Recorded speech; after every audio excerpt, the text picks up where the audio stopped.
This depending on who you conference speak will to. now be recorded. And Deuce is our agile expert uh, at the company, and then outside the company, you do some other things as well too. I am going to turn the nice intro over to D, and then also I just want to caveat. Please go online and look up Agile, look up any, and think about any questions that you have. Drop those comments inside the chat if you feel like you got questions or so forth and so on. Deuce, I'm gonna leave that up to you on how you want people to ask questions. Do you want them to wait, or is it okay to interrupt? We're usually pretty free form here, but I'll leave that on you, and I'm gonna turn this over to D for the intro. I think Tamika did a very good job of introducing you herself. However, I know she likes me to be involved. Teamwork makes the dream work. I have no bio for you, but I'm going to let you give your own bio, which would be awesome. But here we have Deuce Alexander, and he is the Director of Agile Delivery at Expansion. And we're going to be talking about Agile, and his topic is this thing called Agile, learning to deliver value better. Over to you, Deuce. Hey, thank you. Thanks, Dee and Tamika. Hi, everybody. Can everybody hear me and see my screen? Yep. See head nods and thumbs up. I can see everybody else, so cool. A little bit of background. I'm a former military officer. I was an officer in the Navy for 17 years. I did a lot of technology on the side, doing application development, web development, and tinkering. Let's just say tinkering around. So I do a little coding, still keep up with it today. When I got out of the military, I got into agile coaching and started as a scrum master. I've worked for fintechs. I've worked in media and entertainment. I've worked in banking and finance, and I worked at a data startup called Cumulo, where I was an agile coach. They just hit unicorn status, so I always plug Cumulo. It's also the most agile organization I've ever seen or heard of, including a lot of the ones that get the press, like Spotify. They were natively agile, and we'll talk a little bit about what that means as we go through. So I'm now a director at Expansia along with Tamika. So we are trying to figure out what that means and what our company does and what we want to do and who we want to be, and that's an exciting challenge. In terms of the rules of engagement for tonight, the background on this talk was really just Tamika kind of said, hey, we'd like to get some background about Agile and where it comes from and what it is and what things mean and kind of what the lay of the landscape is. Like, if you're going to draw an Agile map, what does it look like? What's on it? What should we care about and what's interesting? So that's kind of the level at which we're approaching this. Having said that, you see on the slide, learning to deliver value better, right? This is probably the critical concept of Agile. And those words mean exactly what they say.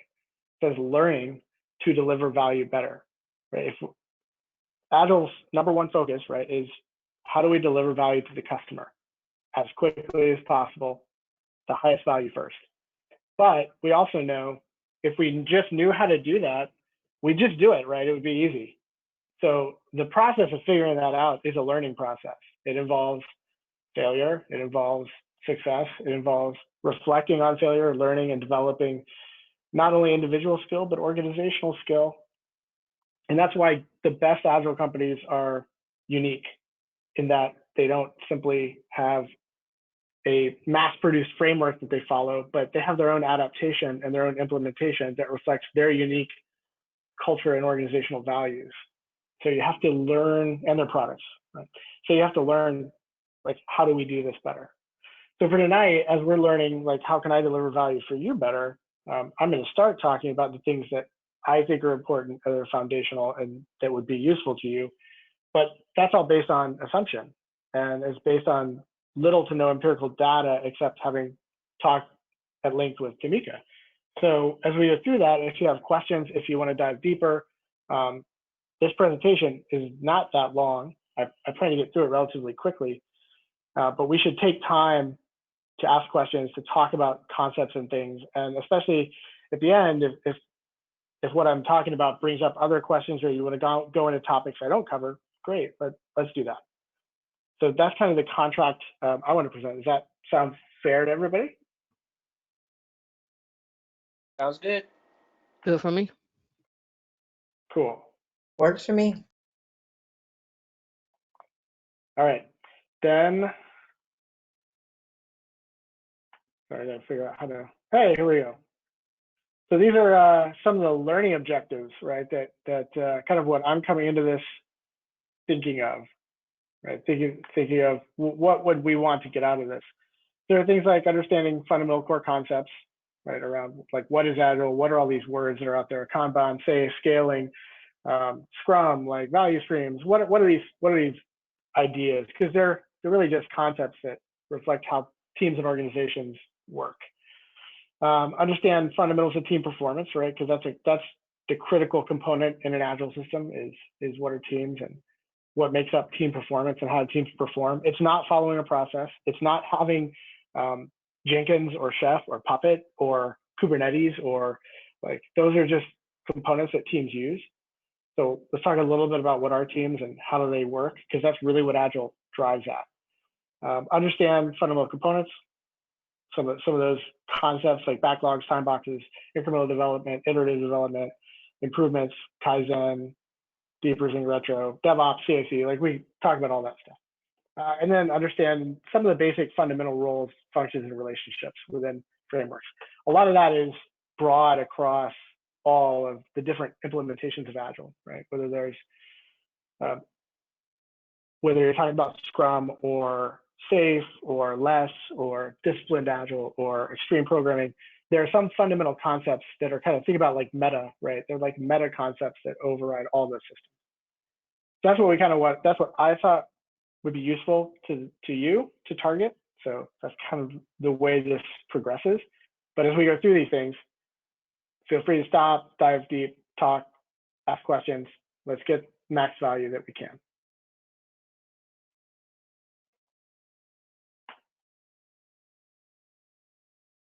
Okay. Anybody know what this is? First quiz of the night. It's a Kanban board. It is a Kanban board. That's right. It's Smith. a Kanban board. It might also be called a backlog. Yep. It definitely in the not started column. Those are backlog items. They could be user stories. They could be learning and research stories. They could be tasks. It could be whatever. But these are the things that we're kind of going to move through tonight. And so we're going to do this in Agile way, right? That's my backlog. I've got it prioritized as a product owner based on what I think. That prioritization could change, right? Unfortunately, in a PowerPoint, it's harder for me to go in and dynamically rearrange it. But if it were a real Kanban board, we would just go in and reprioritize based on the feedback that we got, right? That's a central tenet of how we want to work in an Agile way. So we start with what we believe, and as we get feedback and we learn, then we adjust our plan, and we constantly go through cycles of planning and replanning and adjusting and delivering, right? Hopefully based on empirical feedback. So those are items. Define, explore core Agile concepts, understand fundamentals of performance, understand fundamental components of frameworks and methods, and then define and explore roles, functions within specific Agile frameworks and within Agile frameworks in general. And so I'm going to move the first item into in progress, and I'm going to establish a WIP limit. Everybody familiar with that? Work in progress limit. Central to especially a Kanban workflow, but applicable in many workflows. This says how much work I'm allowed to take on at any one time. So my WIP limit's 1. I got 1 item in progress, so that's what I'll start with. So as our objective 1, we want to understand some fundamental core concepts like Agile, Scrum, extreme programming, Kanban, SAFe. What do we mean by scaling? We'll talk a little bit about lean thinking and value streams. So we'll start with Agile. Like, what is Agile?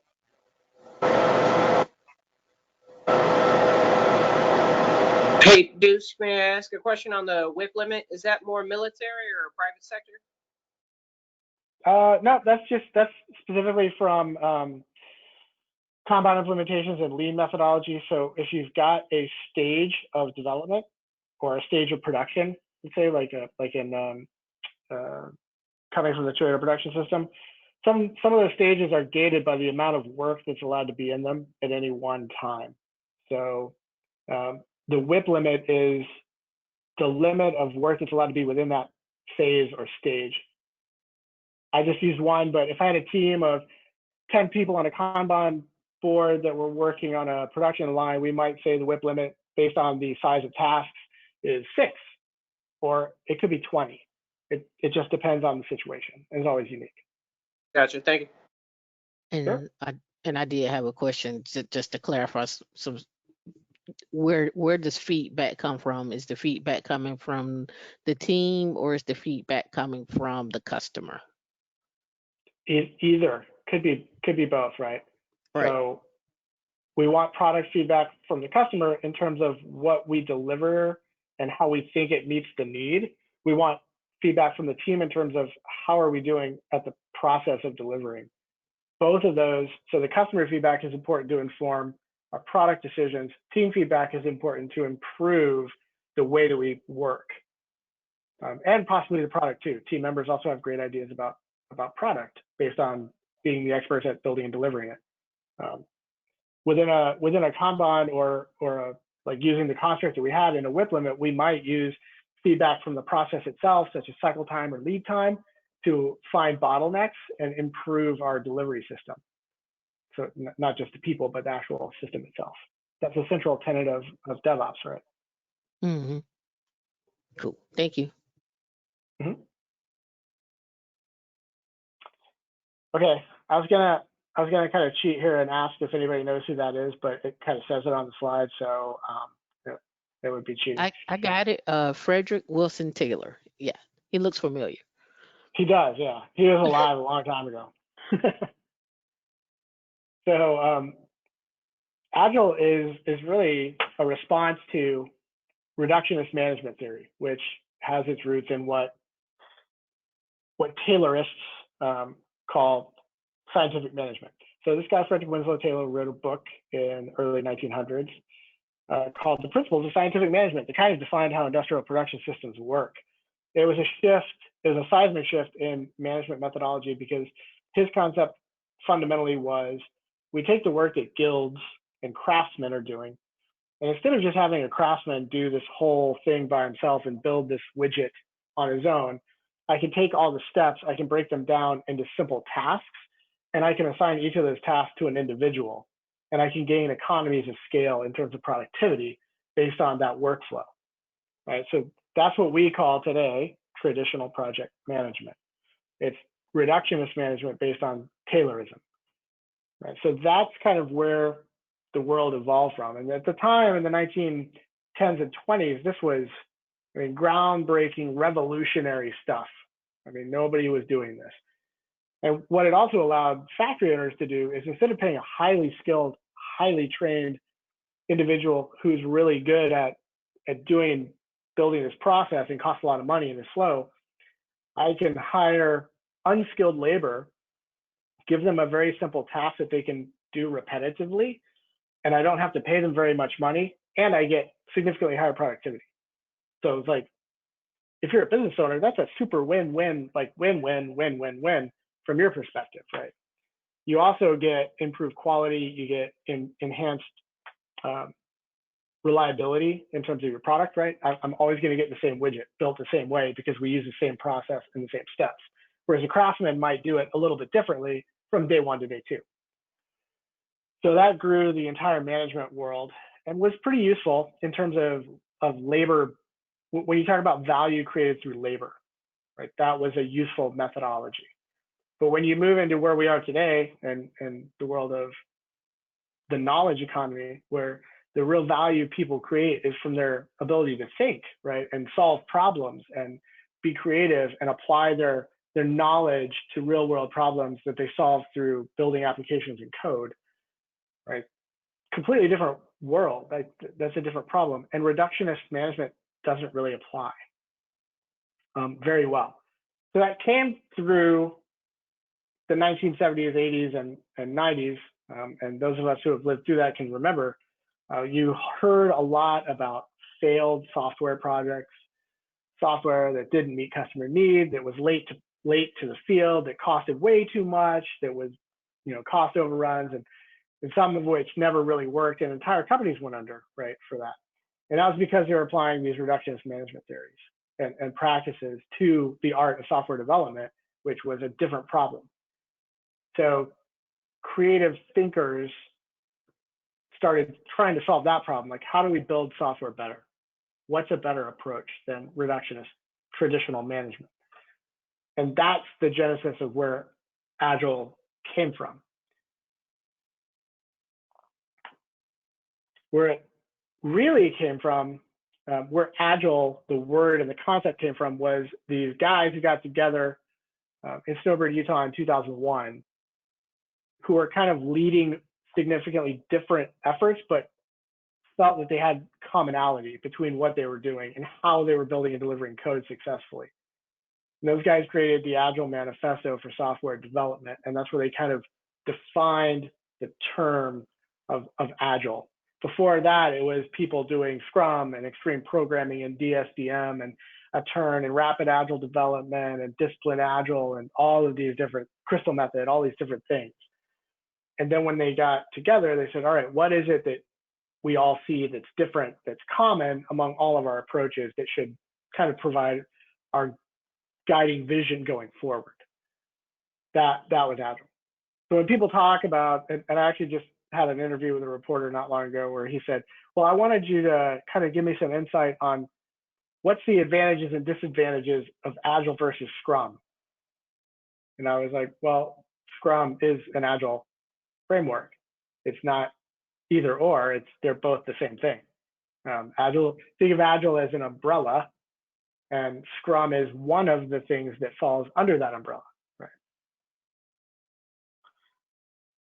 So the manifesto itself kind of focuses on 4 values, 12 principles. That's really kind of the gist of the manifesto and what most people relate to. There's also an interesting section called history that's really about the vision, the thinking, and the intent of the people who wrote the manifesto, which I think gets overlooked much too often.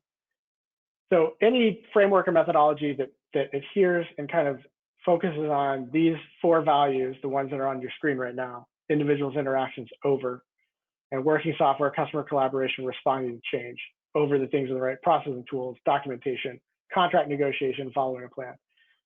Any framework or methodology that kind of adheres to that is an Agile approach. Does that make sense? Questions? Have people heard this before? Am I covering familiar ground? Heard it before. I thought you would have, I learned something. I thought Deming would have been mentioned somewhere in there. TQM. Yep, Deming is a management theorist. So he wrote a lot of books about general leadership and business management practices. A lot of what he talked about in terms of how to organize and lead and deliver for an organization is, I would say, coherent with Agile, because he was really talking about how do we think about management as an approach to delivering better outcomes, and centrally to his thinking, that's how do we lead people better? How do we support and enable people better? Right? What are better ways of doing that than the simple reductionist approach, which was traditional management, more traditional management? So yeah, Deming today, a lot of the leading thinkers in the area, like Dave Snowden and Steve Deming, they're really echoing a lot of things that previous thinkers like Deming have also said. But I'll get a little bit into later in the team science part about where that thinking is today and kind of what we bring in when we talk about Agile now. Did I answer your question? Absolutely. Good stuff.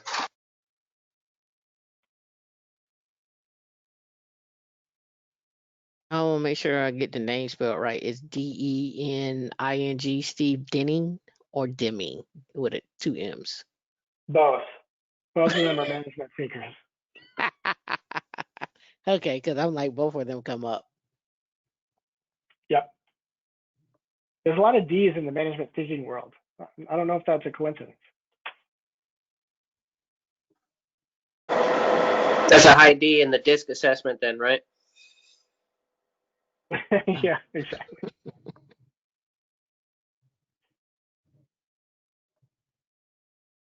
Awesome. Has anyone seen this before? Looks familiar. I Yeah. wish that four wasn't there, but it looks familiar.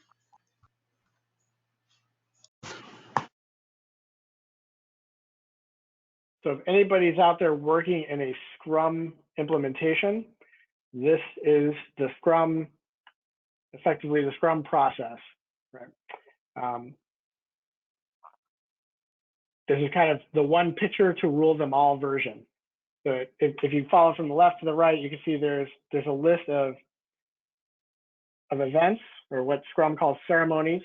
There's sprint planning, there's daily Scrum, product backlog grooming, sprint review, sprint retrospective. Ideally, there would be a demo kind of in there as well. That happens in the sprint review, but they don't call it out specifically. It's kind of assumed. There's a couple of roles. You see them up there: product owner, Scrum master, development team member. So you've got ceremonies or events, roles, and then artifacts. Those artifacts are the product backlog, the sprint backlog, potentially shippable product increment, incremental release, and any documentation that would be required. So the critical thing about Scrum, which was created by Jeff Sutherland and Ken Schwaber, first released in 1995 in a paper that they presented at, I think it was an IEEE, a software development conference, and is now the most recent update was 2017. I think they updated what's called the Scrum Guide. That is freely available online. You can download it. I think the current version is like 24, 26 pages. That's it. That's all that you need to understand conceptually to do Scrum. I would caveat that by saying, for anybody who golfs, you can download the rules of golf, which are 133 pages, significantly more extensive. But reading the 133 pages will not make you a good golfer. It takes more than that. So reading the Scrum Guide is a good introduction to what Scrum is, but learning to be good at doing Scrum requires significantly more investment. So can we touch on some stuff off the slide? Yep. All right. So what is the definition of because I've seen this I think it's called one is a product owner, and then there's it's another type of owner. I forget what it is. It usually comes in twos, and I always like, okay, what's the difference between the two? But for now, what is the product owner? What are we saying the product owner is? Who is that in if you're on the team? So the product owner is a defined role within the group. So in Scrum, you have kind of three fundamental roles: the product owner, the Scrum master, and everyone else is a development team member. So that's the development team. Could be, well, Scrum defines it as the development team is anyone who is necessary for building, delivering, and shipping the product. So if you think about that, that could include marketing, it could include customer service, it could include UX and UCD designers, it could include branding professionals, as well as your developers, your QA professionals. Like all of those people would be development team members. The product owner is the single person who is responsible for the prioritization and development of the product and defining what the product is, right? So I would say, I'm the product owner. What we need to build is this thing. The development team has to figure out how to do that. So it's a clear delineation of responsibility. And obviously a lot of communication about trade-offs and everything else, but that is the critical thing. And then the product backlog versus the sprint backlog. So the product backlog is the backlog of all the features, items, bells and whistles required for the product that we know about. Because the product owner can think of, period. The sprint backlog is the list of items out of the product backlog that the team is going to build and deliver in the sprint. Now, once it gets to the sprint backlog, from the product backlog, that could be broken down into smaller chunks. So the sprint backlog, yes, is typically comprised of, and every company does this differently. So I'm going to tell you how it typically is, but companies implement this slightly differently, and I've seen it done slightly differently. So typically the sprint backlog is comprised of user stories, the things we're going to deliver that are valuable, vertical slices of usability that the customer or a user somewhere wants to have. Now, some teams will take a user story and they'll break that user story down into individual tasks so that they can coordinate how they will build and deliver the things necessary to deliver the full functionality for the user story. But the user story is an item that the team as a whole is responsible for delivering. Now, there is one question Emmett asked, what is the value of a sprint that's longer than 2 weeks? I can give you my answer, and then I let you get. So what I normally hear is it doesn't matter the length of the sprint. Like if you go longer, from what I hear, I'll give you what I hear. It doesn't increase the output effort of the team. I can say from my own standpoint, it's just some things can't be done in 2-week sprints, from depending on what we're doing. That could be fought and said, well, maybe you're not doing that right. Maybe you should create what we call an epic, where we're actually going out and trying to explore the different ways to get the task done. From my standpoint, even that has been seen like that's not enough time inside the epic, and some people time box their epics and some people don't. It's dependent, but from what I've seen, I think it's kind of like a hit or miss on a 2-week sprint versus a 3-week sprint. I haven't seen 4-week sprints. I haven't seen that. I've seen 3-week sprints. So I've seen 4-week sprints. I've even seen 6-week sprints. I don't recommend any of that. The best teams that I work with do 1-week sprints if they're doing Scrum. If you generally, so there's no absolutes, and I'll never claim absolutes, but generally, if you're looking at a piece of work that's going to take a team longer than a week to build and deliver, it's probably too big. There's probably a thinner, what we call a thinner slice of work that could be built and delivered in less time than 2 or 3 weeks. Typically, when we see 2 to 3 week sprints, what teams are doing is they're trying to jam a whole bunch of stuff into what they want, into the sprint, instead of just saying, okay, I think the easiest way to explain it, this is a little overly simplistic if you're a developer, but if you think of a CRUD application, right? Instead of trying to build the whole CRUD application, start with just a create function. Just that, just deliver that, just that one thing, right? Or just read. I mean, it doesn't matter. But instead of saying in this sprint that we're going to do in 3 weeks, we're going to try to deliver the application, just say in this week, we're going to build the ability to perform a complete read function for this application. It'll actually work. It'll ping the database, it'll return data, even if it's mock, blah, blah, blah. So that's, like I said, a little over the simple, but 1-week sprints are about, I think, what a team needs to be able to focus on slim slices of value. If you're doing something else, there's also instances in which, and this is really hard to convince companies of, we should stop sprinting, right? Because like kind of what Tamika said, when you're doing something like, we need to do research, we need to do investigation, we need to understand the problem space better, that's a great time to stop sprinting and just go do the work that you need to do to get the backlog into a shape that you can then start building and delivering software again. And I don't see many organizations do that, but it says in the Scrum Guide, you should do that. So how do you convince someone to do that? Because we all know that time is money, All right. And if I don't see that burn down chart moving this way on the downward slope, like the stock market is at times, we're in that situation where you can't quote unquote you're not delivering value, right? So like what would be the best approach to that for someone who's on the development team and wants to tell the scrum master, or at least rally and tell the scrum master to talk to the product owner on such an idea? Typically, when I have those discussions, it's really not the product owner. It's usually a leader or an executive who's saying that. My answer is, whether we do it in a sprint or not, the work has to be done, right? We can say, oh, in this sprint, we're going to do research, but what are they going to deliver? I mean, maybe they'll deliver something. Maybe they can deliver a research plan. They can deliver a list of questions.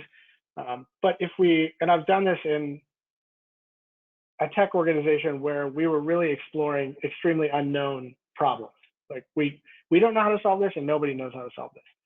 So in those, when you're in that degree of complexity and uncertainty, it doesn't make sense to time box it really, because you don't know when you can stop.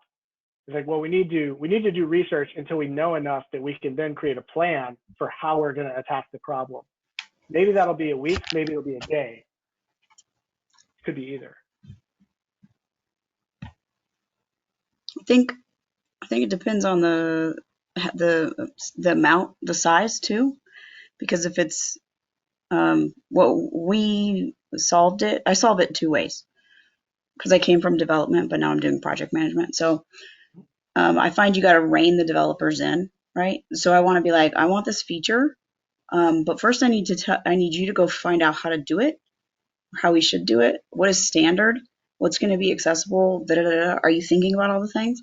And then come back and tell me how you're going to do it. And the way that I get that done is we use Jira, so we can change our workflows to whatever we want. And we added in that it goes from review to technical analysis. I expect a document out of that. I design review that document. Boom, it's accepted. Okay, now you have your work order. And as long as that fits within a reasonable time frame, we can get away with it. If it's like a large research thing, like you're saying, yeah, that's tough, because then you're not seeing things move along. At least if it's only a little piece of the workflow, it's between like 1 day, 6 days, something like that. You're still seeing some forward progress and that kind of thing. You're kind of sneaking it under the wire. So that's how we get away with it. Depends on the size. Yeah, absolutely. And it doesn't mean, I think the danger is thinking that it means no constraints, right? And that's definitely, as you just pointed out, not true. And there is certainly, when you're doing research, it is okay, what are you researching? What questions are you trying to answer? How are you going to answer them? How will we know when we've gotten far enough? How long do you think it'll take based on what you know today or what you can guess? And then how are we going to track that work? You're not sprinting, but that doesn't mean we're still not trying to be transparent and accountable for what we're doing with the company's money.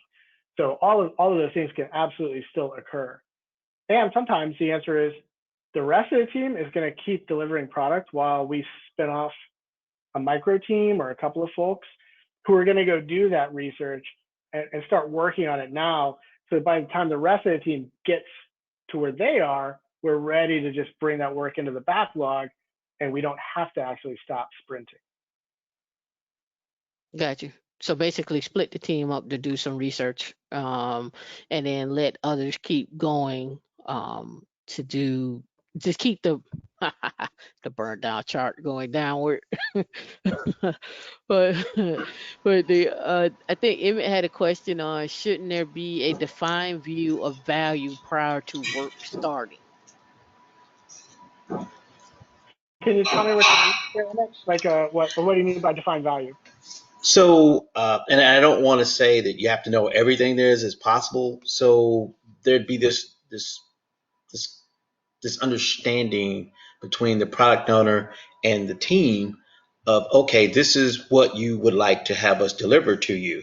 And if we don't understand that, say for instance, there's a research type activities that need to take place, let's have enough of those so then there's this back and forth before, so that there's something in the backlog so the team can come and say, this sprint we're going to do X, or there's a technical sprint, or there's, so you don't have there's no notion of just this endless kind of meandering through the sprint. It doesn't make sense. It's like, okay, here is what you said you wanted us to build, and every day it's, are we getting closer to that target or no?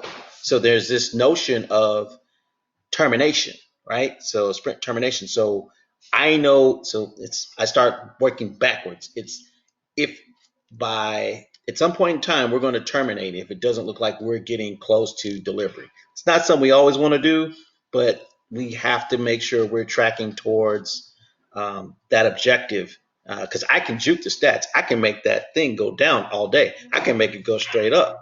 It doesn't really mean anything. It's just a picture at the end of the day. I mean, yeah, so you got to have a clear definition. So now you can't really juke the stats. It's like I can't play with t-shirt sizes and poker, and I can't juke the stats because it's literally, and I'll stop. But the idea is, hey, as a product owner, did I get what I said I was supposed to get? And as a developer on the team, did I give you what you said you were supposed to get? And if at no point in time during stand up was there a series of yes, yes, yes, yes, no, or no, no, no, no, no, yes, we can fix that.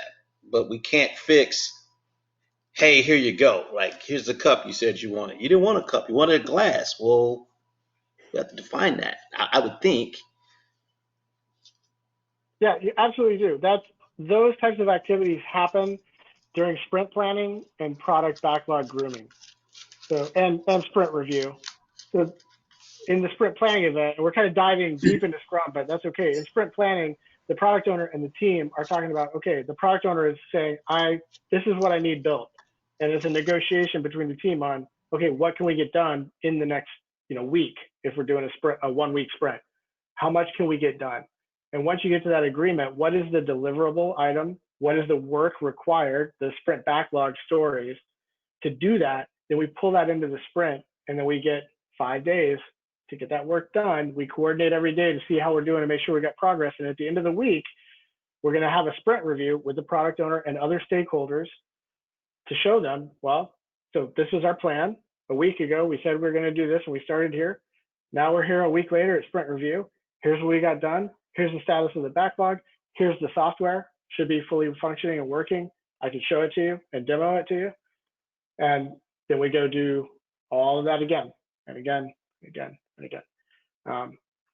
So that concept, the understanding of value should be owned by the product owner. He should be asking for the most valuable thing next. And then the team negotiates about how they will build and deliver it to him in the time frame that they feel they can get. So you get into that question of, well, I need X, Y, and Z. Well, in the next week, we can only do X or Y or Z. So which one do you want first? Which is the most valuable? Well, so that's the negotiation and the job. And to an extent, it's about where down here in the bottom left. So product backlog features and sprint backlog stories. And then on the far right, incremental product release, right? Mm-hmm. Whichever software you're using is going to give you fields that correlate to those things. And then you negotiate where a developer, how far can a developer come back to get something versus like, don't touch this yet, you're not allowed. And I draw it at, so product backlog, they're not allowed to touch that, right? So we have, incremental product releases, those are releases. We're now 8.1, 8.2, 8.3, 9.4. And that release field is on every single issue. So then we know which sprints that it needs, which recurring sprints it needs to go into. And I can negotiate, I can take some more things out of product backlog because you guys, the sprint backlog is pretty low. We're on schedule. We still got extra time, and sort of feed in more things as it comes available. But it's just not a free for all. It's like, where do you draw that line? The interesting thing that's missing here, I mean, not missing, but like by design is not here, is, and this is what's really interesting to me, is that there's not a project manager. And I understand it, classic waterfall, project manager runs around. What are all the requirements? Okay, this list that's now static moves on to the next stage where then they design it, and then that moves on to the next stage, right? And we're so far beyond that now that the questions the dev team needs are so much less project manager questions and so much more product owner. What do you literally want it to do? What do you literally want it to say? How's it function? And that kind of makes a classic project manager not really relevant, right? But there is clearly project management happening in there. It's just sort of like it's kind of spread across the whole cross section of all the participants and the teams, and you have to delicately, like, what are the understandings? What are the agreements that we have? What are we allowed to do? And that part right there is the fascinating part to me that I haven't seen it happen in the real world. Like I've read a lot of the theory and it's fascinating, but the real world stuff that you've clearly seen a lot of, that's where it fascinates me. Where do they negotiate the lines between, who's allowed to pick what goes where, and when can we dip into the product backlog? Are they allowed to touch the product backlog? How do we manage our incremental product releases, and how that's spread across everyone? And particularly also, who is in the daily stand-ups, right? Your developers, your team lead, do you have a test? Is this a situation where I've had stand-ups where it was just dev, and then we've tried and had some success with stand-ups where we had a QA representative, and we had dev, and we had a product representative. At least one, right? So that, again, it's about this democratizing of the project management across everyone. So you're shaking your head, for sure, yeah. And that seems to kind of work pretty well too, as long as everyone's coming, assuming everyone's best and all that, coming with a clear heart, you know what I mean? Like assuming the best. No egos. Is that what you're? Yeah. No Is that egos. your? So I Right? give you what I've seen. What I've seen is all dev, and then I've seen some dev Q&A, and then also I've seen other teams that we're going to interact with in the future come on to the sprint call as well Oh too. yeah. Like So like they'd have to interface later, for example. yeah, so what that does though It's clever. is for me and from how I look at it is it gives us that research that we were just talking about. We get a chance to put that up front. All right. So now it's okay, we know that this is gonna come. So let's go ahead and just dedicate maybe, I don't know, 3 points to research, right? Just something to, you know, get the feed going, get the minds working. But what it does do as well too, it shapes your backlog because now you know that that's going to come up, and so it may reprioritize your backlog, and also it may cause the product owner to rethink some things as well too. Yeah. Yeah. Because those things are coming in the future that may not have been thought about. So Especially when you add let's see. security. Go ahead. No, I was saying, especially if you add security in that conversation that they don't think about until later on. Yeah. That's So shift yeah, we left, try to right? pull the Is shift left. that what That's shift the left shift is? left. Yeah. Yep, that's Sweet. the shift left. And I'll, and I'll forgive us for that taking over your talk, but this is just something that we all sit up and talk about, and we debate this going back and forth. And if anybody else has questions, please feel free. And let us know if we're boring you. You can just drop that in the chat. Say I am bored. Move on. We won't be offended. Well, I'm gonna turn it back over to you, Chris. Yeah, that's called Elmo. Enough. Let's move on. Just so anybody can call Elmo. I like it. The And he's challenges, red. yeah, he's red. The challenges you guys are facing are pretty common. So, to the question you had earlier about kind of like what happened to project management, you're correct. It's been subsumed. So if you think about even in Scrum, right? When you look at a product owner or a Scrum master or a dev team member, or if you say, well, I'm a QA or I'm a Python developer or I'm a project manager, all that really is a name. And what's interesting is under that name, there's a list of functions, right? That list of functions is what you do. I do all of these things.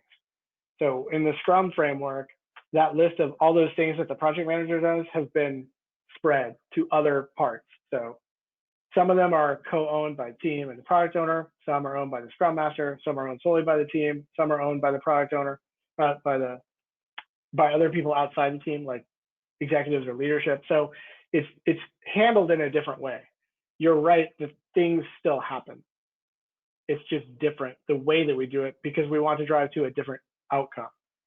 One of these I'll caution when you talk about, well, we have our incremental product release plan and we just build backwards.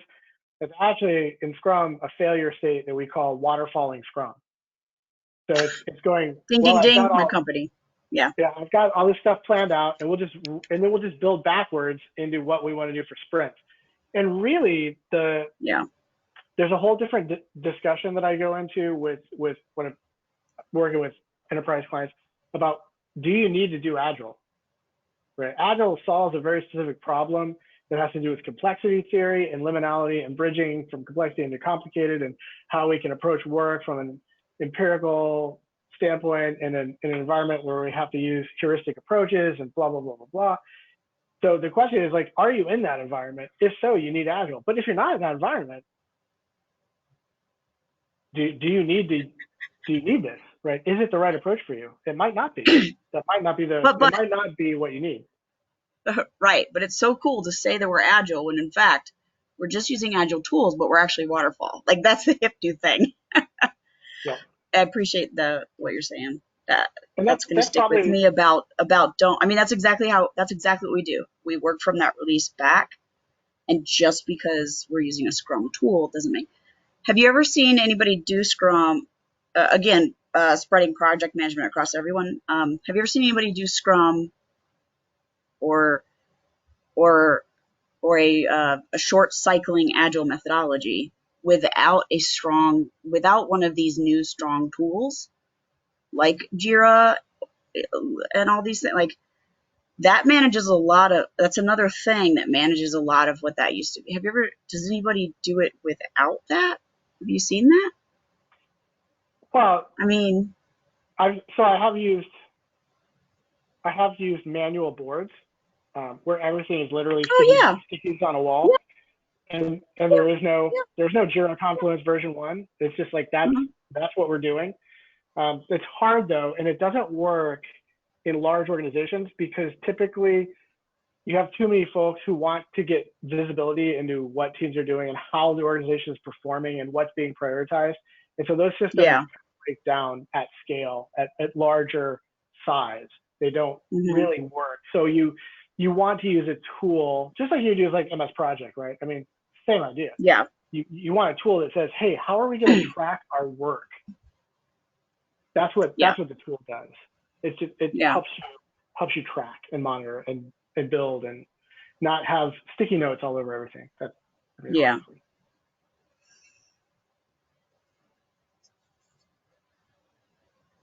Cool. Okay, let's talk about another methodology that's very similar. This extreme programming. Has anyone ever heard of this?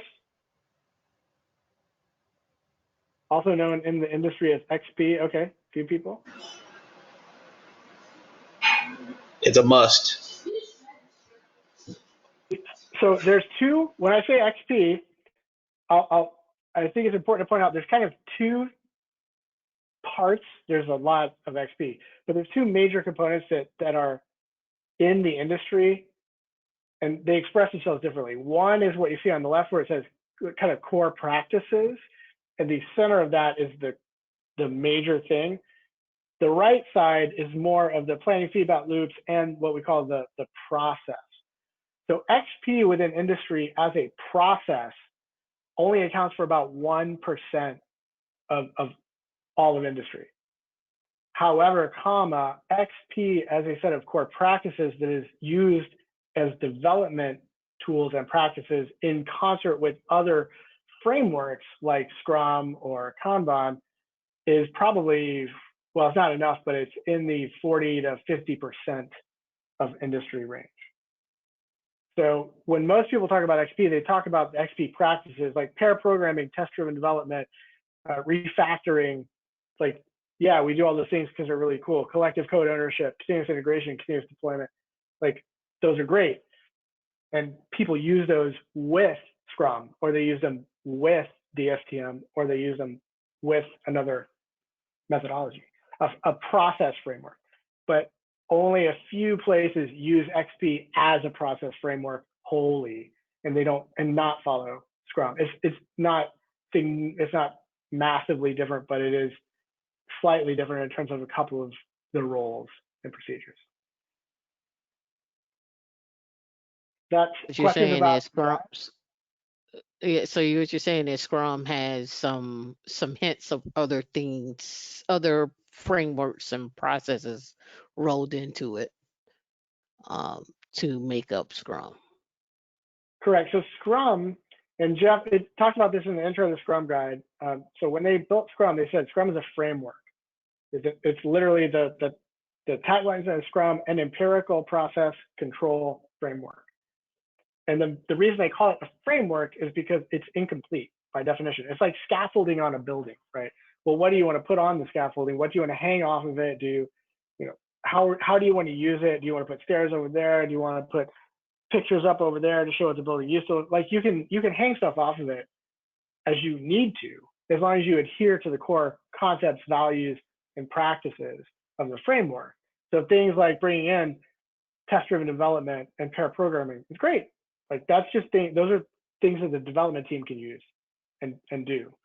Coding standards, collective code ownership. I've seen Scrum teams that do CI/CD. So it's when the product, I accept this user story, it's good to go. They deploy it instantly, right? It just happens when you're using kind of DevOps inside of Scrum. So you can bring a lot into Scrum. One of the failure modes for Scrum in industry is when folks are looking at Scrum and saying, well, we only do this and we do nothing else and you can't do anything else. That's wrong. You don't want to do something like we talked about waterfalling Scrum or Scrummerfall that contravenes the intent, the purpose, and the value of Scrum, because then you don't get the value from the framework that it is intended to deliver. However, when you want to add value-added practices, of course you should. Hey, Deuce, maybe we just call it by a different name and not officially. So if we include like the smoke tests and things of that nature, would that fall into extreme programming, or could you kind of give a further rendition of this?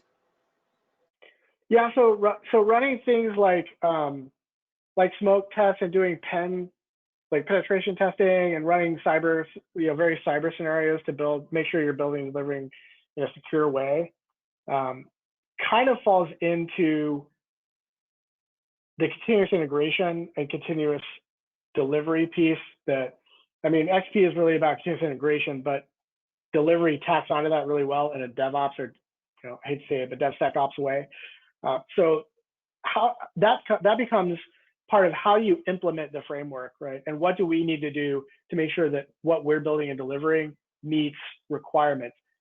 A great example, apart from defense industry, is think about finance and fintech, right? If you work at a fintech or a bank, you want to build and deploy code, you have to meet certain regulations, right, that FINRA and the SEC put on you, or you get in big trouble.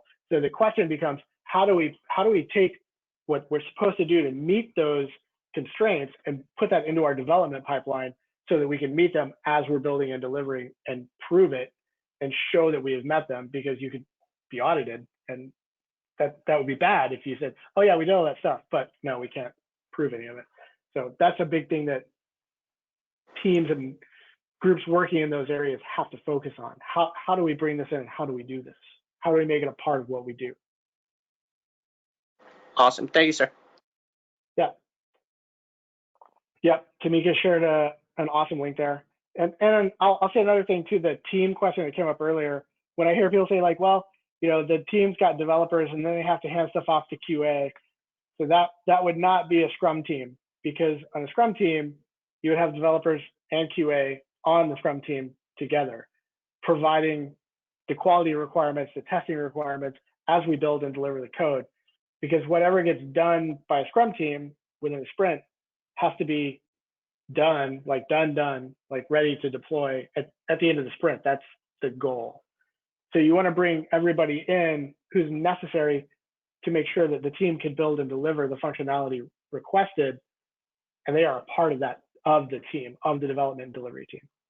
And that would also include, if you're in this world, or the cyber world, cyber professionals, pen testers, smoke testers, whoever would be able to provide that expertise and guide that aspect of development and delivery.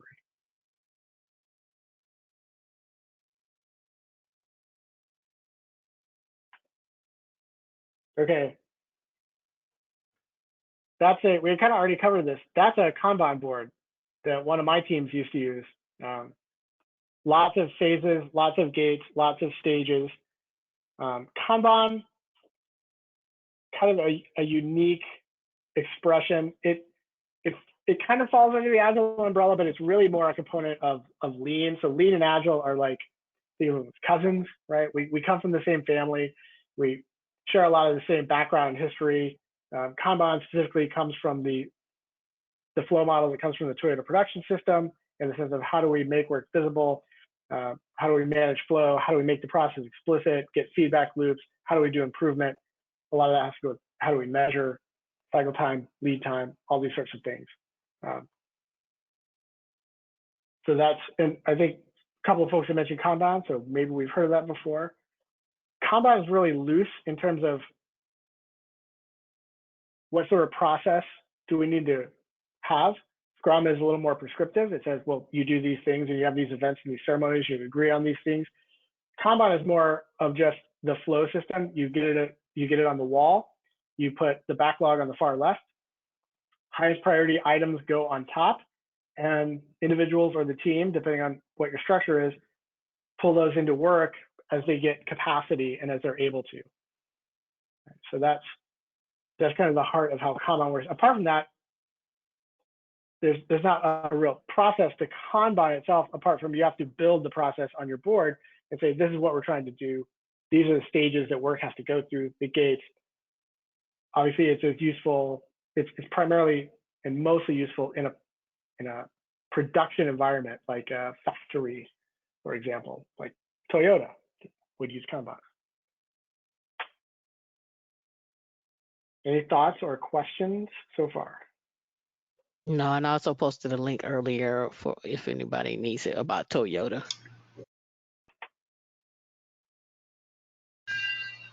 Is there any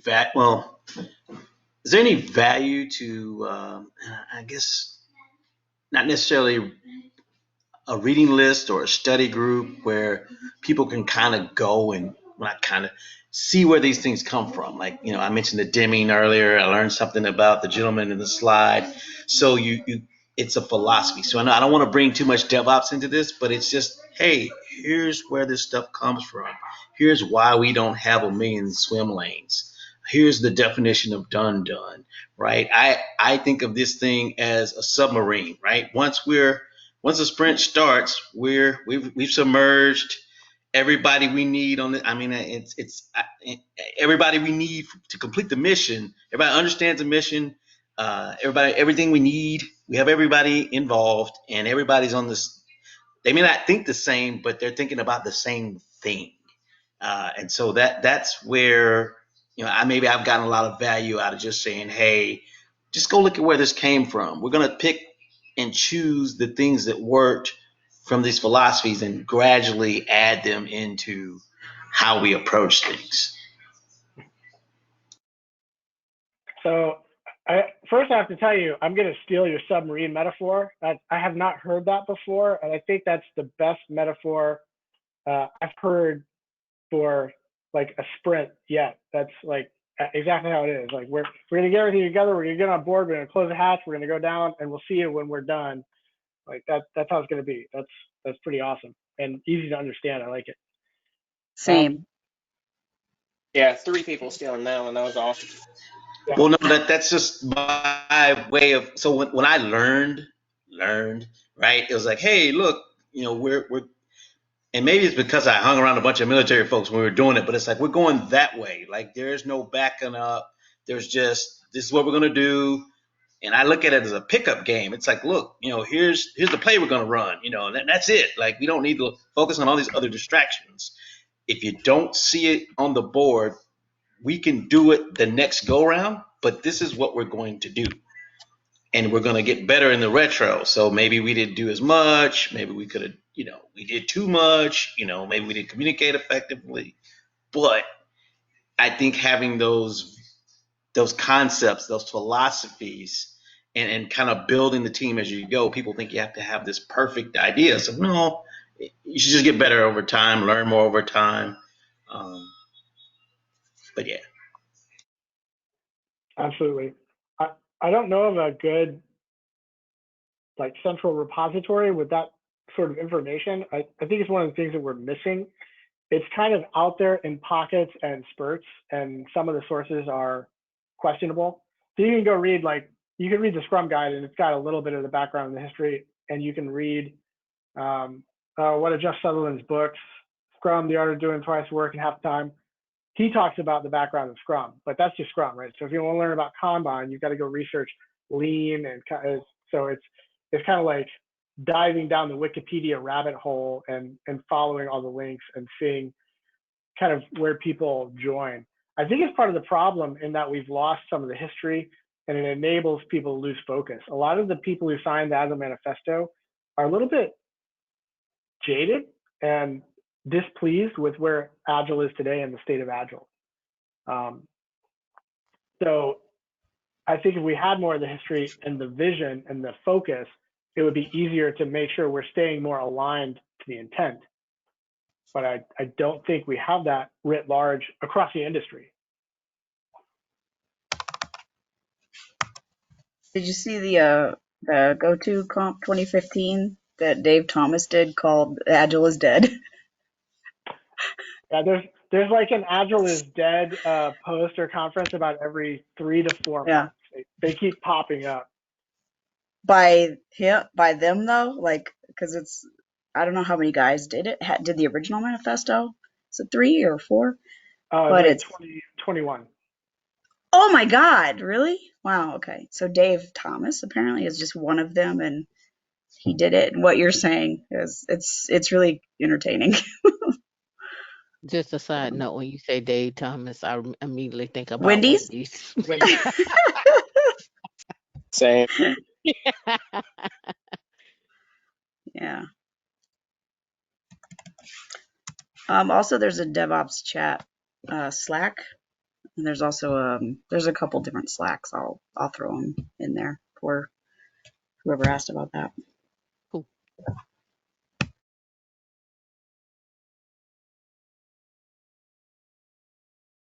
Okay, I'm gonna jump forward through a couple of slides quick because we only got a few more minutes. And Tanika, we can share these slides out after as well, right? Put them on the Meetup or something. If you want to, yeah. Yeah, that way just people can look at it. So really quick, scaling. Everybody's heard about like, oh, we got to do Agile at scale. There's scale as a framework. We got scaling, and so I'm going to give you my personal experience and opinion. I think scaling is a misnomer. The problem is not we need to do something at scale. The problem is within our organization, as we build and deliver product across multiple teams, we need a way to coordinate, collaborate, and communicate what we're doing and who's going to do what when. It's a shared mental model problem. And that's that's really the problem that needs to be solved. And most of the scaling frameworks, I think most, don't really address that in a really coherent way. They just sell training and certifications and process implementation. And it's not just SAFe. I mean, there's Scrum at Scale, there's Nexus, there's Less, there's Discipline Agile, a whole bunch of stuff out there. But the core problem is, how do we get people together to build and deliver products? That's the problem. So there's SAFe. If anybody hasn't seen it, when you hear about Scaled Agile, that's called The Big Picture. You can find this on scaledagileFramework.com. That is, Scaled Agile is the organization that creates, maintains, and certifies and teaches SAFe. So there's a whole bunch of stuff on there. It's really busy. It's really hard to understand, and it's really hard to understand. Yeah, it's the one that I pick out certain things on it to view, such as the arts, the agile release trains, and then understanding your backlog as far as your team backlogs, and then also the epics and enablers are the ones I usually pick out to discuss. Not so much as far as extreme programming. I don't really go into that much in our meetups. I did go through the Safe DevOps just to read about it and see how I liked it. It was pretty cool. Eh, there are some pieces in there I like and some pieces that I didn't like. Well, I'll say they didn't make sense to me. Their diagram didn't make sense to me. Like I was like, I don't even know how to explain that to somebody. So most of the things in SAFe, if not arguably all, are not things that SAFe created. So like DevOps and DevSecOps in SAFe. Well, they just added that in after the Phoenix project created the DevOps movement, right? Things like lean budgeting, value streams, value stream mapping, lean portfolio management, model-based systems engineering.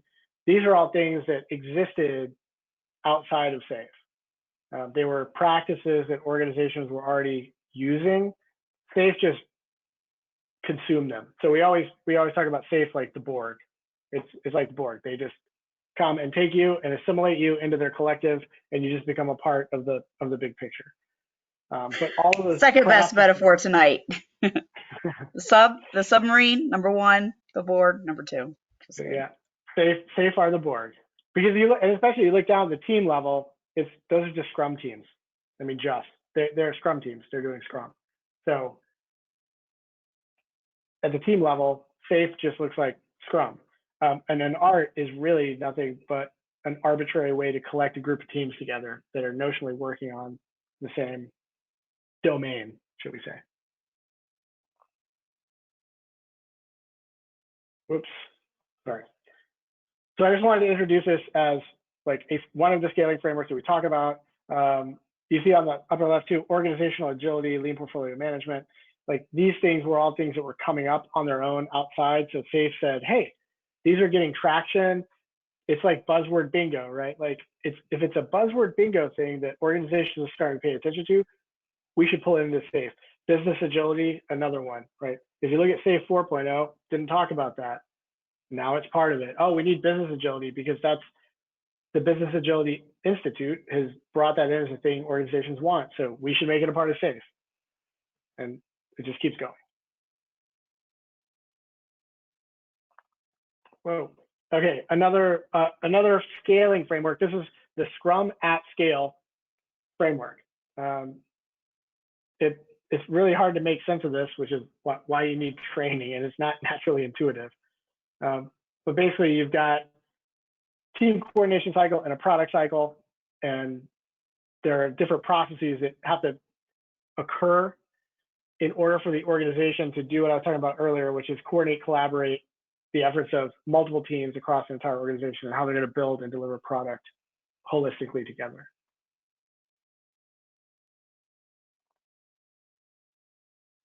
How about when you have multiple environments? Because one thing I found is that like you could have your development, and then you have your QA, and then you have SIT, and then you have UAT, and how does all that usually work together? Because I worked in an environment like that before. It was like we were moving from waterfall to agile. So we had to come up with how we were going to break out everything, how we would put the teams together, like for the dev piece, have a QA person work with the development team, when it came to, doing the work. Of course, have like a project manager, someone who works on that, and then having it flow to the next, like QA, like after they finish their 2-week sprint, it would then move into QA while this development group would continue like on the next set of, whatever else was like for the next sprint. Yeah. Yeah, that is another example of what we would call, and it's fine when organizations have to start that way, but that is what we would call waterfalling Scrum or waterfalling Agile, because the whole point of Agile is I'm going to break the silos down and put teams together that can deliver together. So those roles, those functions that happen within QA and UAT and all that, those should all be walked back and subsumed within the Scrum team when they deliver the product increment. So the challenge for the organization becomes, and this is what gets glossed over in most organizational transformations. Nobody does the hard work of sitting down with leadership and with the teams to say, okay, so we have to get from this state to this state. We can't just, you can, it's probably not gonna be successful to switch wholesale overnight. Instead, how do we create a change and implementation roadmap to get us from where we are today to where we need to be, so that we can get to that good place where we are an agile organization, right? And so what is the process for getting QA integrated into the dev teams? What is the process for eliminating UAT as a standalone activity and making the UAT activity a part of what Scrum teams do? What controls do we have to have in place? What sort of testing environments and test harnesses need to be there? How can we do all that? And having those hard conversations. That's the hard work of an organizational transformation to get value out of Agile. Otherwise, the delivery timeline won't change. So why did you do Agile in the first place? Like, you wanted to deliver more value, better, faster, but you're not. So you're not actually getting the value out of the change that you wanted. That kind of, How long do those transformations take place on average? I know it depends on the size of the company, yada yada, but just overall, I guess, from true average or range. If you want to know, so I'll be honest with you, if you want to know the actual research-based findings from organizational change professionals, if you want to talk about the state from which you begin a transformation to the state at which it is self-sustaining, which means it is not just a process change and a policy change, but is embedded in the culture and the way the organization works, is 5 years. That is the number. Wow. Okay. How about then, as Emma says, the juked version of that for a commercial business? What do they advertise? Oh, they'll probably tell you 6 to 9 months is what it'll take.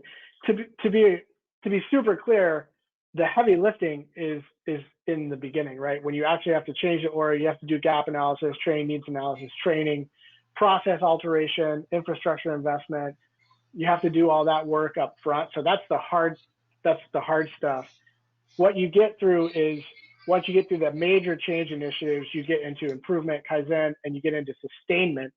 Once you get into sustainment, those big seismic shifts, your sine wave should be much smaller, and you should be dealing with smaller changes and issues over time, occasional slide back, occasional return, and you'll get a couple of big kicks around year 2.5 or 3.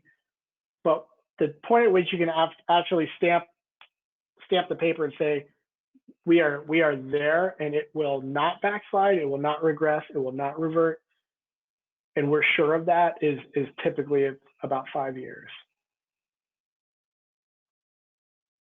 Nice. Good breakdown. Thank you for communicating that.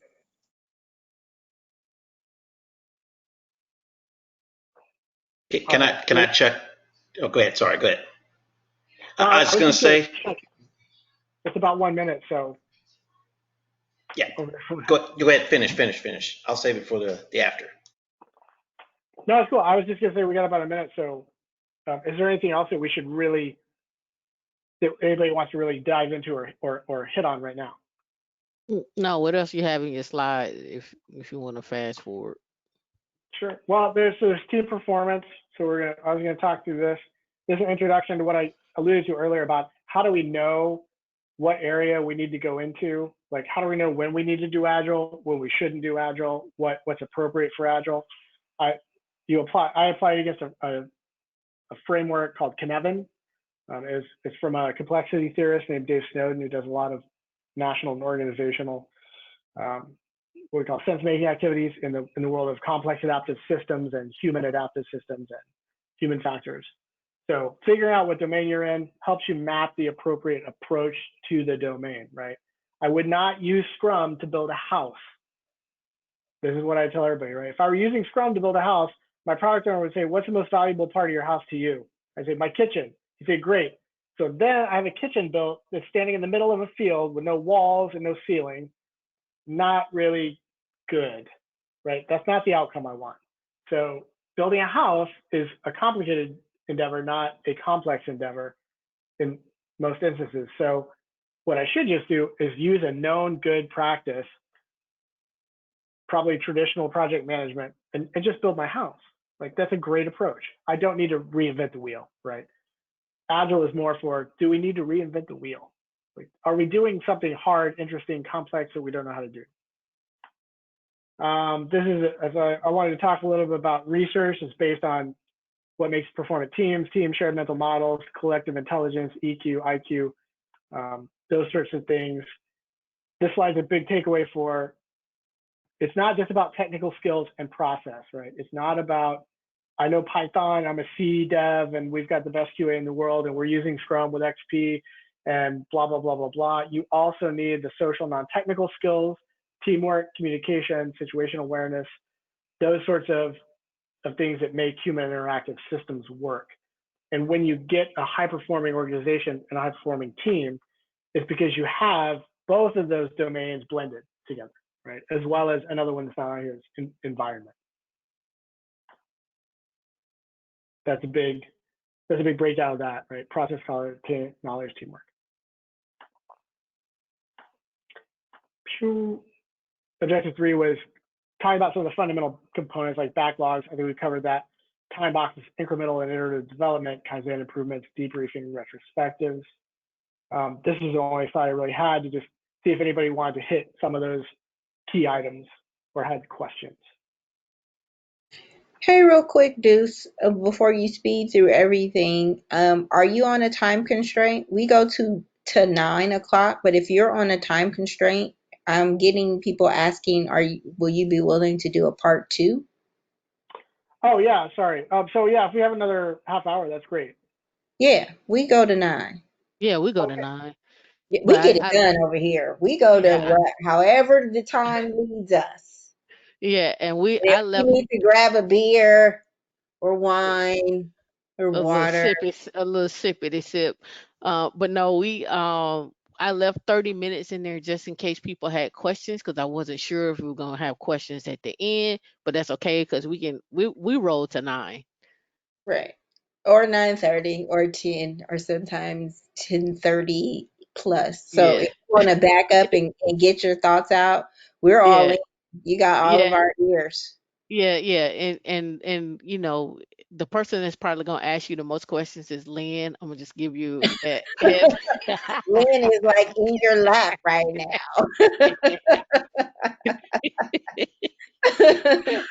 I was just Actually, curious. Hey, do we have the actually, slides so I could go back and like look at some oh earlier wait, slides? I was just thinking about that. That's not fair. Hey, the slide that you talked about, technical skills and process, and then human capable something. Can you put that slide back up for me, please? Human Is this one intellect or and was systems. it the next one? Okay, this the cool. one you Thank meant? you. Yes, it is. Perfect. Okay. Yep. Yeah. So Yeah, if you can hit the next one as well too, please. yeah, we'll do. So this is what this slide. What I'm trying to say with this slide is kind of the idea that when you're evaluating how an organization performs or a team performs, you have to realize that people need to have the technical skills, the expertise, and the supporting processes and tools to help them perform their job, which is generally the accomplishment of task-based work, right? But the way that they accomplish the work is through those social and non-technical skills in a teamwork environment, right? So if I'm an individual sitting at my desk, it kind of doesn't matter. I can just do my task and go. But in a human interactive system, which is a team system, right? Then I have to be trained. I mean, I should be experienced to be able to understand how to work in a team, which means I need to know how to communicate, how to analyze and establish goals, how to engage in shared leadership. I mean, all of us within the team have to do that. We need to have some degree of adaptability and flexibility. We have to display the appropriate levels of assertive behavior. When we're conducting goal analysis, how do we make decisions as a team? Like these are all, how do we maintain situational awareness as to what's going on with the state of the work and the environment and where we are and what we're doing to deliver. And the more interdependent our work is, the more critical those skills are to have, right? So if you're at a low level of interdependence, we could be a little lax on those. We don't need to be so tight with maintaining awareness and making decisions together, because we can kind of do our own thing a little bit and just check in. But if we're in highly interdependent work, then that has to be continual. We need continual status updating, continual refreshment, and continual decision making around what are we trying to do and how are we going to do it. Okay, thank you. And the next slide is kind of a bigger expansion of that. And this is what I talk about really when we talk to the problem of how do we do organizational transformation and how do we get our people upskilled so that they'll be successful in Agile, right? And my point here is the process in the work context is only a little part of it, right? It's one of the things. What process are we going to use? Are we going to use Scrum? Okay, great. We decided that. That's easy. I can teach a team Scrum in a day. It's not hard. But beyond that, we have to make sure that we're addressing knowledge gaps in team training. And that's what training is for. Training is about a knowledge transfer event, right? I will take the knowledge I have and I will give it to you. However, your job is to then take the knowledge and develop a skill from the knowledge, and that takes time, right? So the question for organizational transformation and change management with teams is, how are we going to do knowledge transfer? And then how are we going to make sure that that becomes skill development, right? What supporting structures are we going to have in the organization to enable that? So you see some of the tools down there are like OJT training and coaching. Pair program is a great example, right? If I want to teach a developer how to pair program, and I'm good at pair programming, the way I'm going to teach them is by explaining what pair programming is, sharing the styles of pair programming with them, explain the tool that we're going to use to do it, right? Are we going to use an IDE? Are we going to use a text screen or a box? Like, what are we going to do? And then sit with them, do pair programming, and then debrief with them afterwards to talk about how did it go? What did you learn? What did you see? What can we do better next time? And that's going to develop the skill that's necessary to get good at pair programming.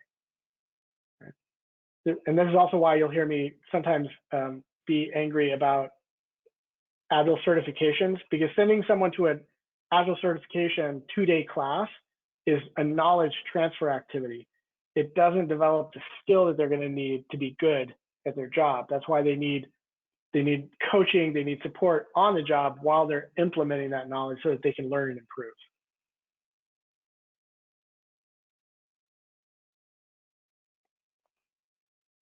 Any questions or thoughts?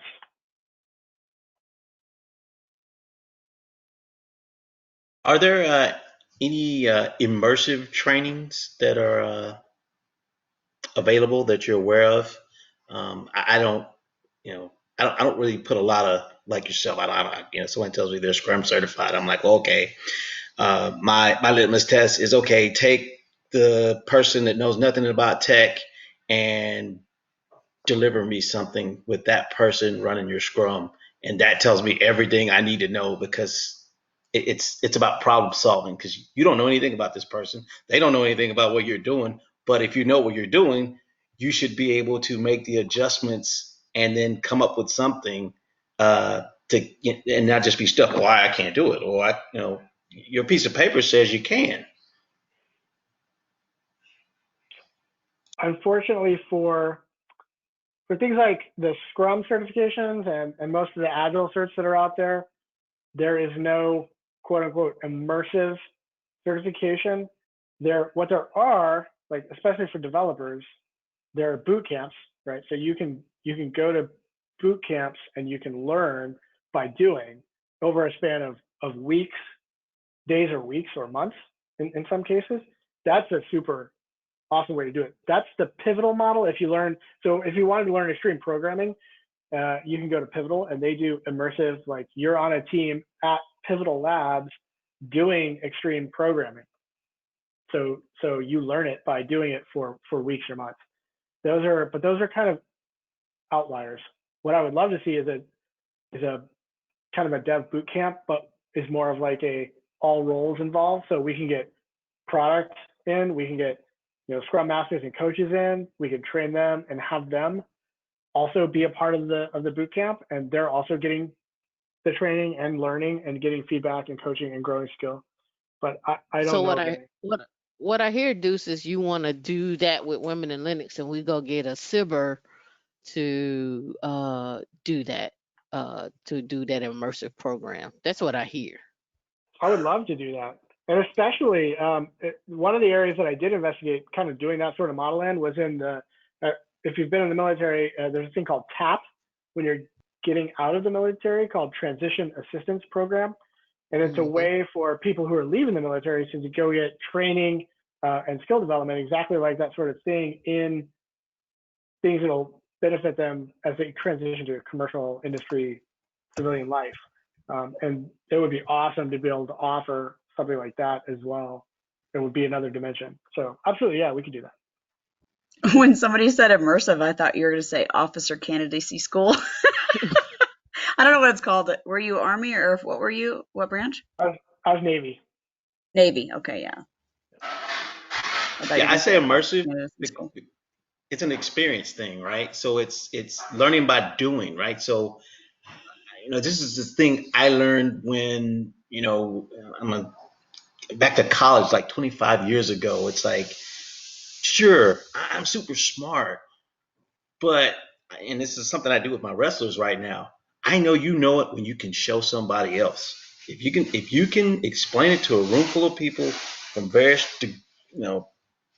levels of knowledge, that knowledge transfer, you need to understand communication styles, but that's true mastery of a topic, right? And so the immersive lets, I mean, Agile to me is more about learning, right? So it boils down to learning and problem solving. And so that's where that immersion really helps, because now let's say I'm not real big on Scrum Masters, but let's just say as a team member, I know where we're taking on more water than we should be, right? So let's shift over there and bake in some time for, let's say, I know how to juke the stats, but I also know how to do it right. Let's go over there and bake in some time for learning, because that's going to help 3 sprints from now, right? And so that person's going to go out with this knowledge bubble over here, and they're going to bring back something, 15 minutes every day, lunch and learns. And so it really lifts up the team, as opposed to what do you do when the scrum master's gone? So that immersion is, it's for me, it's everything, right? I have to know what I don't know, or have a way of learning that thing that I don't know, and we have to have that. And that's the difference. What you're describing in my terminology here is the difference between knowledge and skill, right? Because knowledge is something I know, but a skill is something I can do because I can apply my knowledge to a real world scenario. And the only way you can develop skill is to try to apply your knowledge and then get feedback and adapt your approach based on what that feedback tells you. And that's, some of that will be success, some of it will be failure. That's how your skill develops. And it takes time. And immersion would be a much more useful way to grow someone's knowledge and skill than a 2-day class, which is purely knowledge transfer.